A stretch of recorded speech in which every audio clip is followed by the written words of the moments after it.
The Lumix S9 is not often touted as a professional photography camera, yet it has the same sensor and insides as the Lumix S5 II. The S9 does not have an EVF or a hot shoe. Those are two things, especially the EVF, is something that's pretty critical to most professional photographers. So when it comes to taking professional photographs, it's not that the camera can't do that, it's what you have to do in your settings of the camera to utilize the missing EVF. I'll show you two settings that I have on the S9 that allow me to take these pictures with both an autofocus lens and a manual lens. So the two settings on the camera that you need to be aware of are the focus peaking and focus assist. To get to focus peaking, which is the colored outline to show you what's in focus, go into the menu, go down to the camera icon, go into the focus 1 submenu, and you'll see focus peaking. That's where you can turn it on or off. If you go into set, that is where you can select the sensitivity. You can also change the color. Well, you have all these different colors you can choose it to. The next is going to be focus assist. What focus assist will do is magnify a section of your image to allow you to get a better focus on it. Focus assist can be separate from focus peaking. You can certainly use them together. So first let's look at how you go into the camera to turn that on or turn it off. So what I want to do is go into menu, go into that gear icon, and go into the focus shutter menu, and you go into manual focus assist.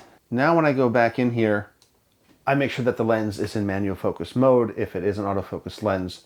Here's how our focus assist is going to work. As soon as I start to turn focus, you're going to see this little screen pop up here.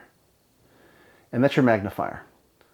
So what I want to do is drag that to the section of the frame that I want in focus. In this case, it's going to be the C-Ray logo icon on here. I'm going to start turning until I see that that's in focus. When I hit exit, let me take a picture. There's the image.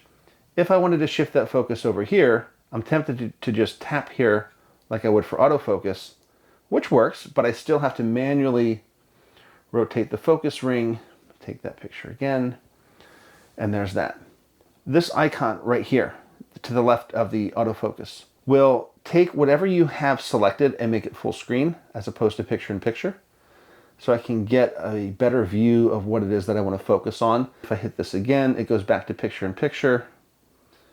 I hit exit, and there's my photo. You may find that that magnification can sometimes get in the way. Depending on the environment that you're in, you may be able to see the focus peaking, in which case just turn the focus assist off. Now when I go back in here, I can focus and use the focus peaking instead of having the focus assist pop up. Another option that you have in there is if you want to do it picture-in-picture or full, and if you want the magnification full to be 20 times or 6 times. There are ways on Lumix cameras that you can create shortcuts to turn these things on or off. If you're using a lens that has a function button, that could be one of the functions you apply it to. It is strange using a camera without an EVF.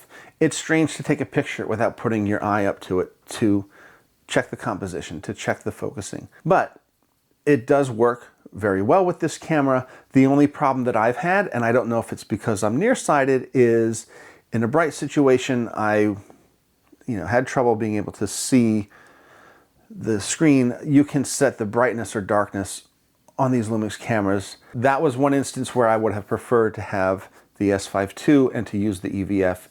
One of the added benefits of this camera is having the Lumix Labs app and being able to wirelessly convert your pictures to your phone. I prefer to shoot in the flat profile on the S9 because if I am going to work in Lightroom or on the Lumix Lab app when it comes to adding a look to it, I prefer to start with that flat look. Does this workaround work for you?